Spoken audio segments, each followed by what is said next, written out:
Azania Mosaka, 702, your number one news and talk station on 92.7 and 106 FM. Now, are you nicely settled in? Are you on Facebook? If you are, then you probably can see everything that's happening in studio and why it is we said we have a little surprise.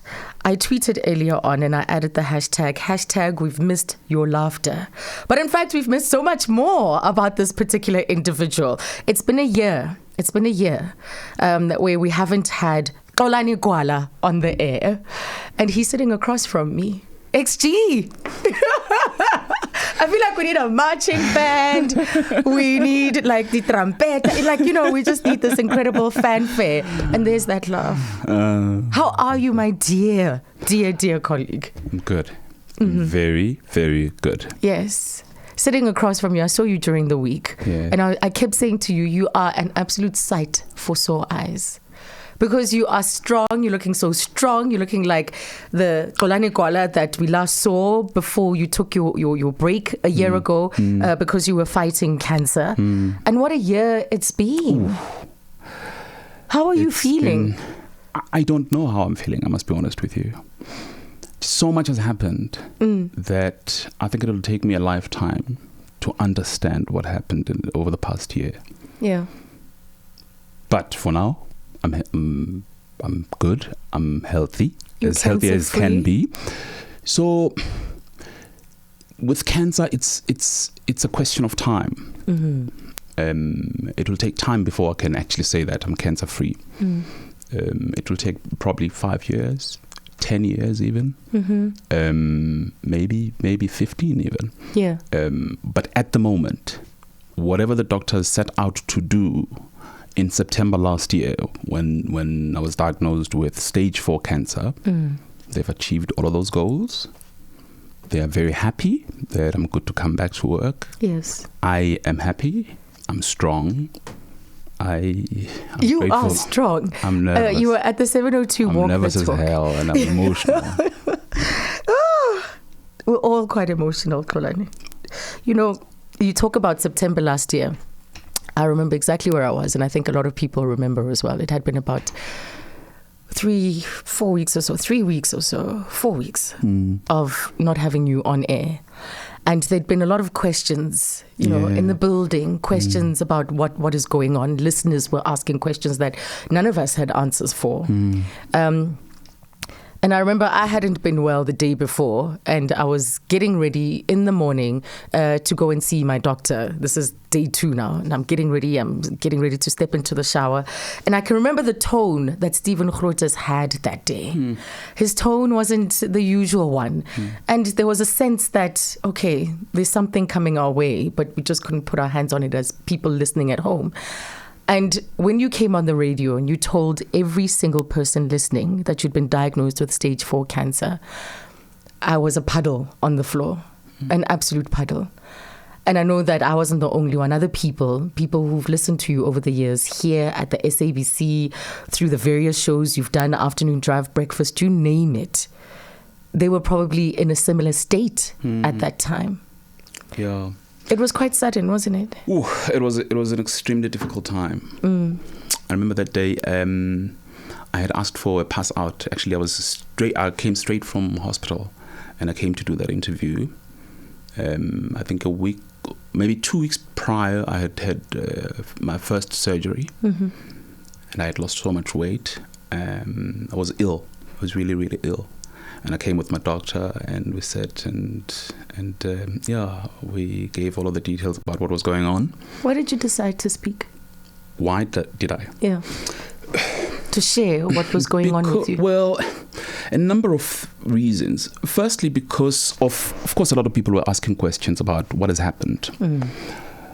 And maybe just to take you a little bit, a couple of weeks before, what had happened was that I was feeling really tired. And it was, I think, the second week or the first week of August, feeling really tired and had a bit of fever, nothing serious. And it kept going every day. I was like feeling really, really tired. And our program manager back then, Umzo, says to me, listen, it's been a very difficult year. were preparing for the marathon. Was in London, and it was just busy. It was a very busy year. Yeah. And he says, maybe you need like 2 weeks off. And I take the 2 weeks off, but I'm still sick. And back and forth to the doctors, checking what's going on. And they're saying to me, no, it's a viral infection. It'll clear. Take antibiotics. No, you'll be okay. Yeah. Until my wife said to me, listen, you are seriously ill. I'm going to take you to hospital now. And I'm like, I thought it's just an infection. She says, no, you've got to go now. And then I went, it was a Sunday. I get there, and they look at me and they're like, what? Your temperature's almost 40. Sure.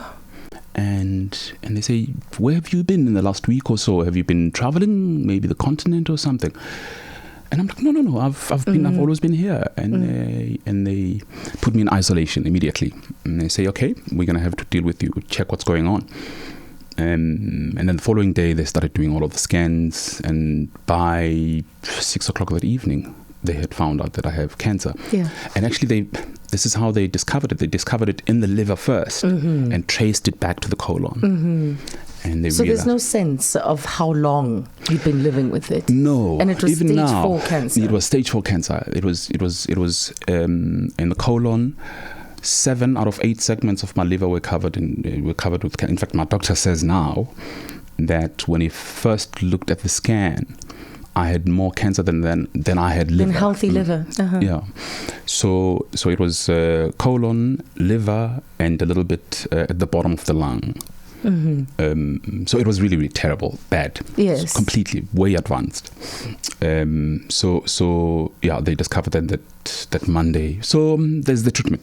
Coming back to your question about why then, because then there were questions about what has happened. Has he been reshuffled at 702? Yes. Has he been fired? Do we know what's going on? That's one part. But the other part is, I immediately realized that actually, even though I can't explain why me, I mean, I'm fit, I don't drink, I don't smoke, but there are so many other people who also have cancer, yet we don't talk much about it. And I didn't have anything to hide. Yeah. So I said, okay, this is what it is.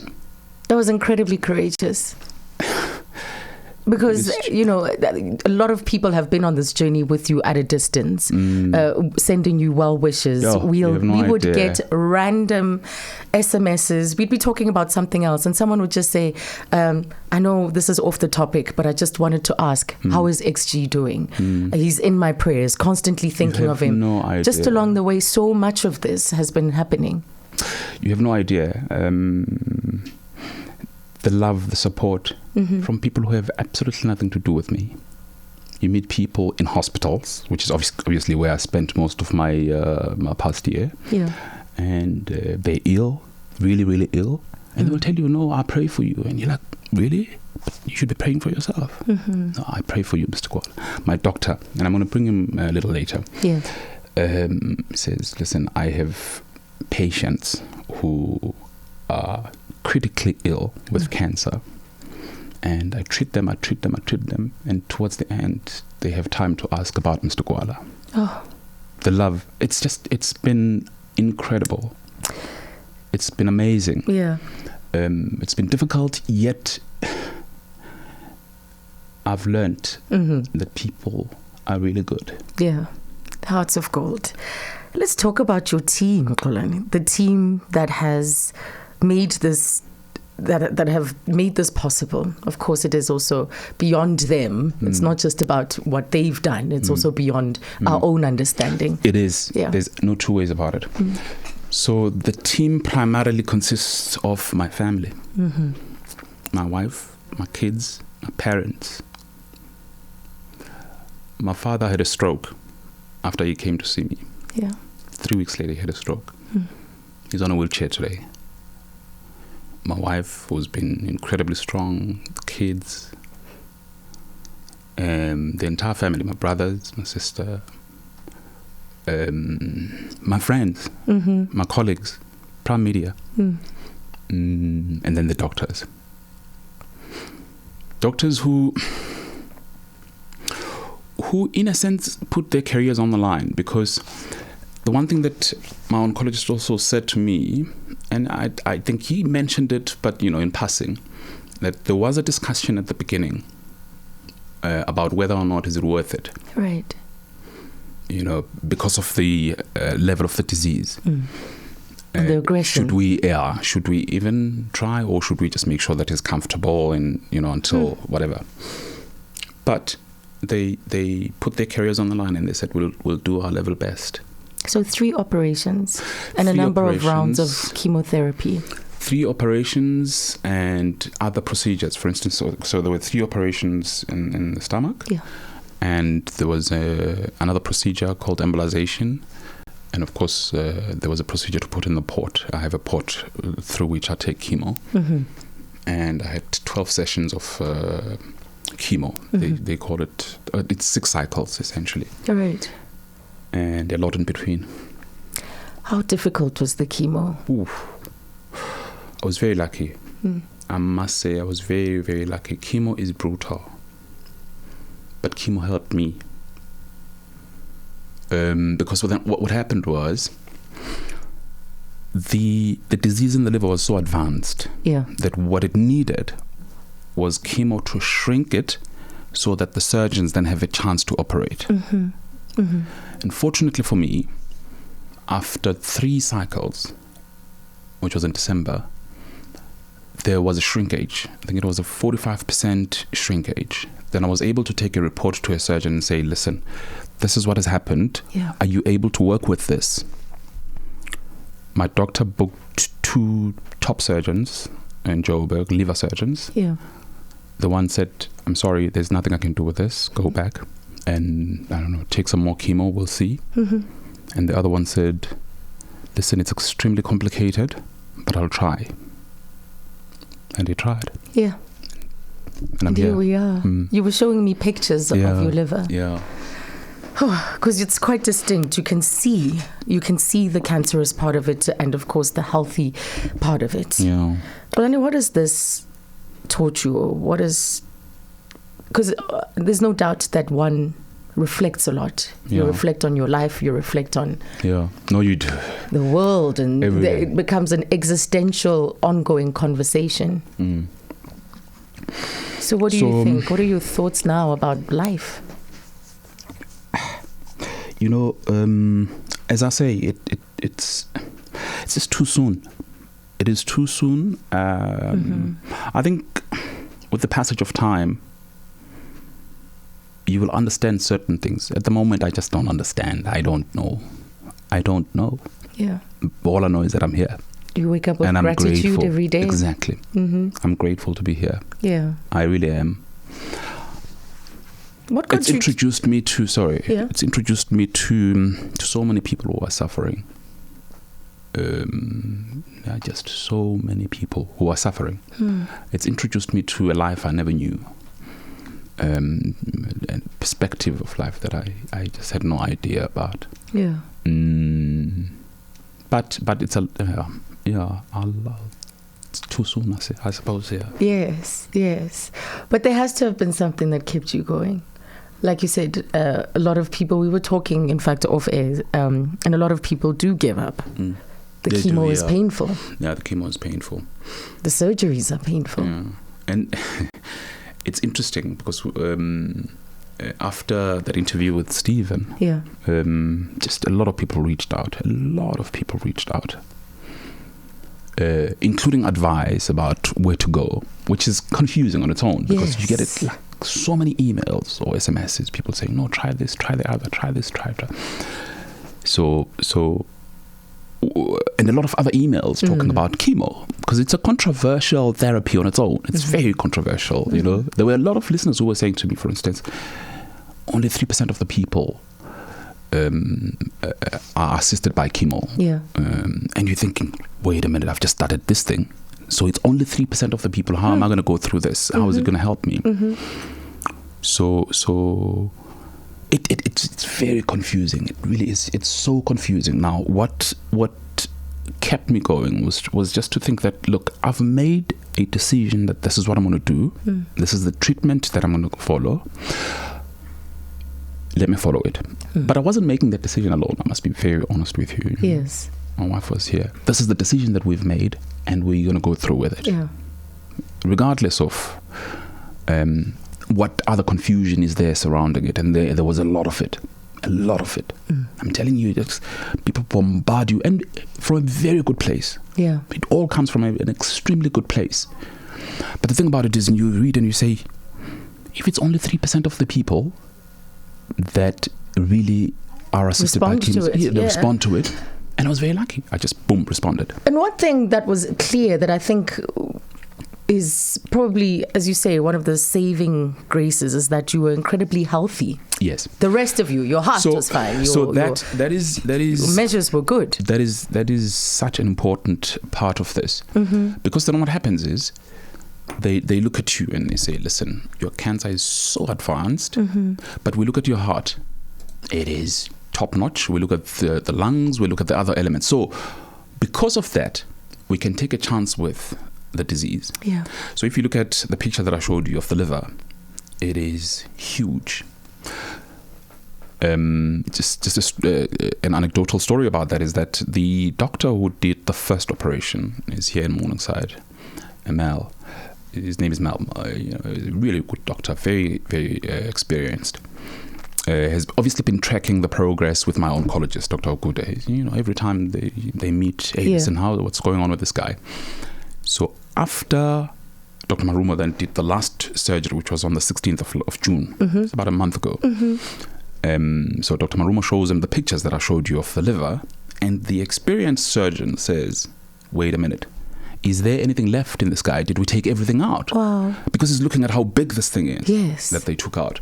But the reason why he was able to do that is because other parts, other organs are perfect. Yes. Because I was fit. They will cope with the strain. Yes, they will be able to then cope with the strain and make up for the fact that you've taken out this huge part of the liver.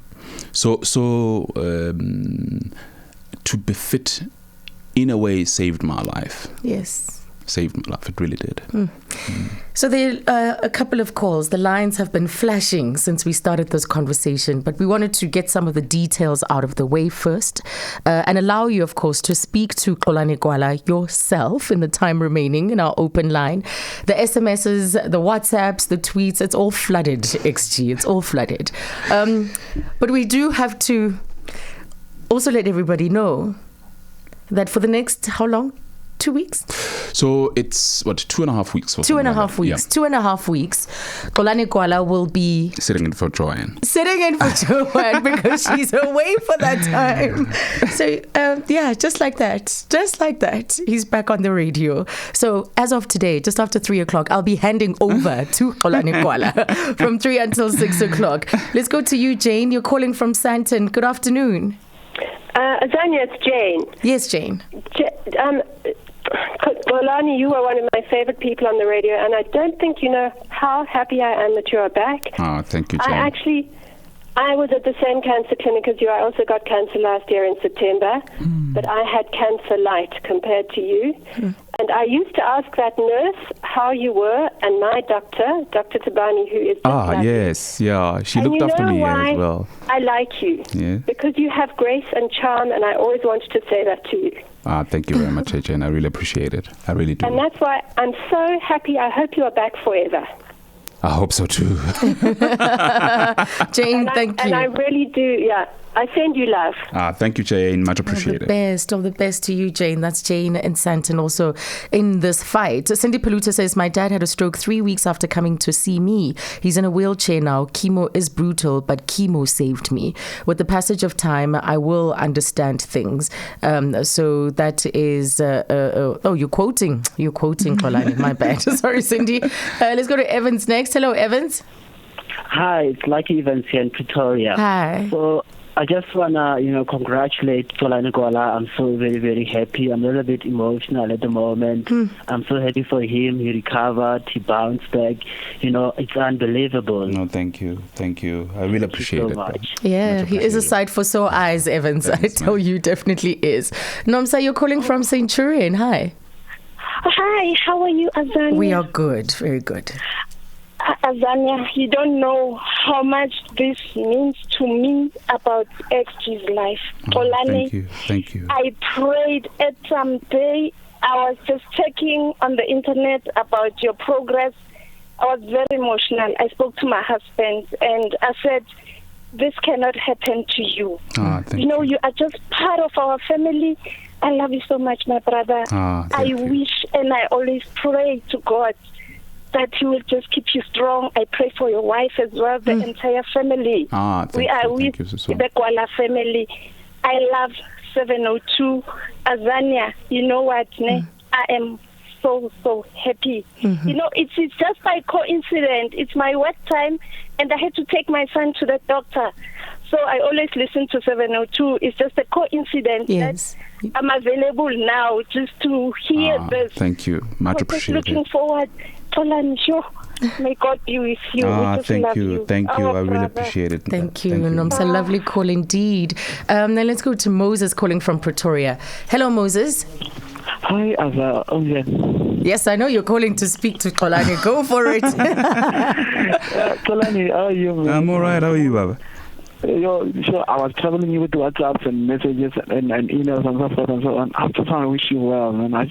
I remember the day you gave that interview with Sivovo. I was on the way to Haranko Hospital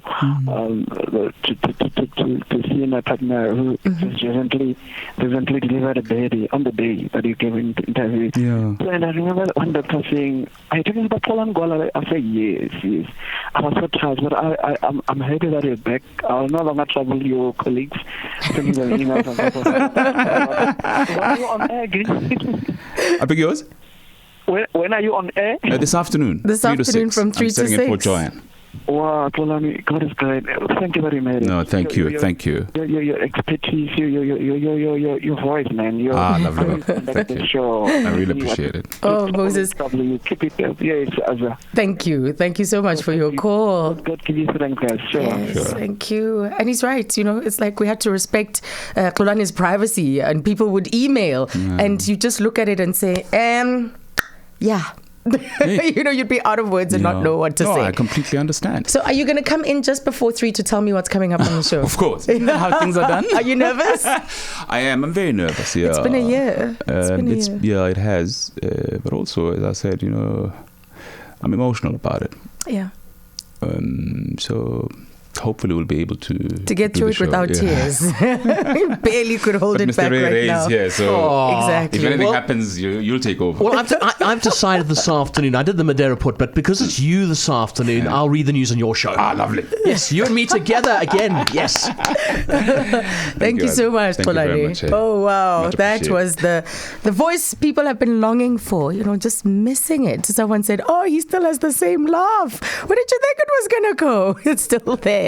Another one, WhatsApp says, wish you a quick and speedy, it's all hidden. You are my favorite radio presenter. Yes, that's Alamin from Robert Sam. And you'll be able to tell him all these things yourself a little bit later, between 3 and 6 for the next 2.5 weeks or so. Joanne is away, so Xolani will be standing in, just in the nick of time.